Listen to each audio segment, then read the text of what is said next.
एक दिन हमने समंदर किनारे बने उस कॉफ़ी हॉल में समंदर की लहर को साक्षी करके एक दूसरे से पूछा था कि हम एक दूसरे को ऐसा क्या दे सकते हैं जो सच में बहुत नायाब हो। मैंने कहा, पहले आप कहो। राहुल, याद है राहुल, आपने क्या कहा था? आपको तो शायद याद ही नहीं है, लेकिन मैं एक पल भी नहीं भूली। आप ही ने कहा था राहुल कि मैं तुम्हारी सांसों से अपनी सांसों को जोड़ना चाहता हूँ। बोलो, दोगी मुझे ये तोहफा? मैंने आपकी आंखों में प्यार की सच्चाई देखी थी। उस एक पल में मैंने आपके साथ अपना पूरा जीवन देख लिया था।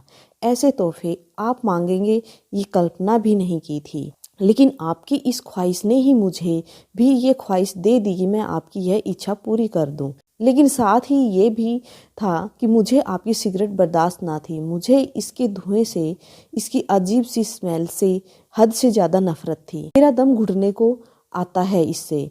इसलिए फिर भी मैंने नीची नज़र करके कहा कि सही वक्त आने पर आपको यह तोहफा ज़रूर दूंगी। आपकी आंखें खुशी से चमक उठी थी। मुझे बहुत अच्छा लगा था राहुल। फिर आपने मुझसे पूछा कि तुम्हें मुझसे क्या चाहिए। याद है राहुल, मैंने एक ही चीज़ मांगी थी। राहुल, आप ये सिगरेट पीना छोड़ दो। इसके अलावा मुझे सारी ज़िंदगी कुछ और नहीं चाहिए। आपने कहा, बस एक सप्ताह बाद तुम मुझे सिगरेट पीते नहीं देखोगी। मैं कितनी खुश हुई थी, आप इसका अंदाज़ा नहीं लगा सकते। लेकिन आपने पलट कर ये नहीं पूछा कि मुझे यही तोहफा नायाब क्यों लगा। जानते हो राहुल, क्यों यही मांगा था मैंने? ताकि मैं आपकी ख्वाहिश पूरी कर सकूं। हाँ राहुल, आपकी सांसों में अपनी सांसों को जोड़ने की ख्वाहिश मेरे मन में भी जग चुकी थी, पर आपकी सिगरेट ने मुझे ये कभी करने ना दिया। मुझे आपसे बहुत प्यार मिला है राहुल, बहुत सम्मान मिला है। सच है कि आपको जीवन साथी पाकर मैं इस जहाज में खुद को सबसे ज़्यादा खुश नसीब पाती हूँ। हमारे प्यार में अनगिनत पल हैं राहुल।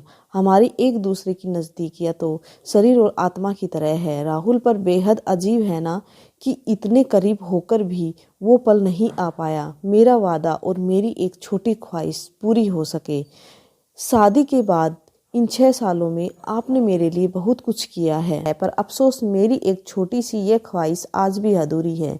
कितनी बार मैंने चाहा, हर बार जब भी आपकी सांसों का हमदम बनना चाहा, हर बार यही सिगरेट की अजीब सी गंध ने मुझे मुंह फेर लेने के लिए मजबूर किया। एक बच्चे के माता पिता होकर भी हम एक दूसरे के होठों के स्पर्श को नहीं जानते। लोग हंसेंगे कि ये क्या बकवास है। भला ये 6 साल के दाम्पत्य जीवन में ऐसा पल न आया हो। मैं कैसे कहूँ कि ये हमारा अटूट बंधन गहरे प्रेम के बीच में एक दाग की तरह है।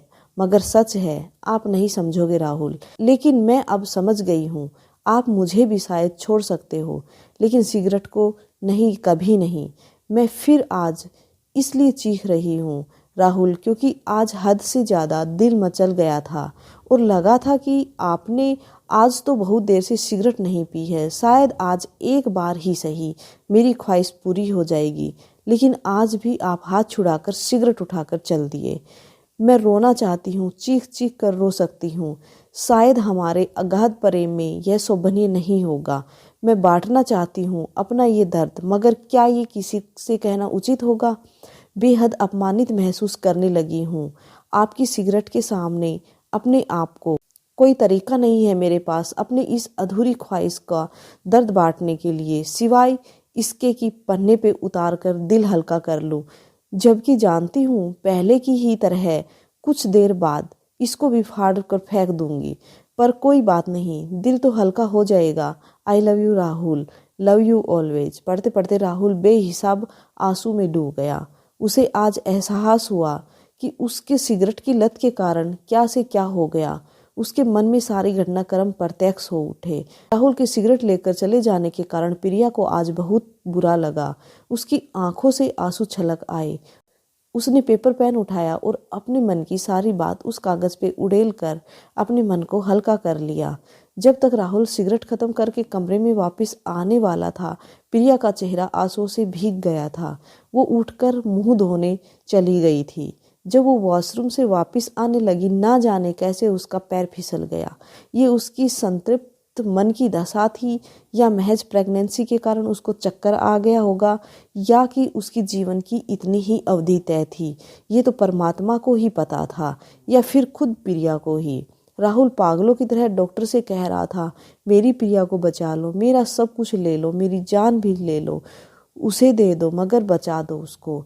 लेकिन ये नहीं हो सका। 8 घंटे के अथक प्रयास के बाद डॉक्टर आकर कहा, हमने बहुत कोशिश की लेकिन हम हार गए। प्रिया के पास अब ज़्यादा समय नहीं, उससे मिल लें आप। राहुल प्रिया के पास पहुंचा। प्रिया की आंखें शून्यता से भरी थी। रवि ने उसका हाथ थामा और पागलों की तरह कहने लगा, प्रिया मुझे छोड़कर मत जाओ, मत जाओ प्रिया, मैं तुम्हारी हर बात मान लूँगा, आज से, अभी से, अब नहीं टालूंगा, 1 सेकंड भी नहीं, बस मत जाओ, मत जाओ मुझे छोड़कर। प्रिया की आंखें राहुल के चेहरे पर टिक गई।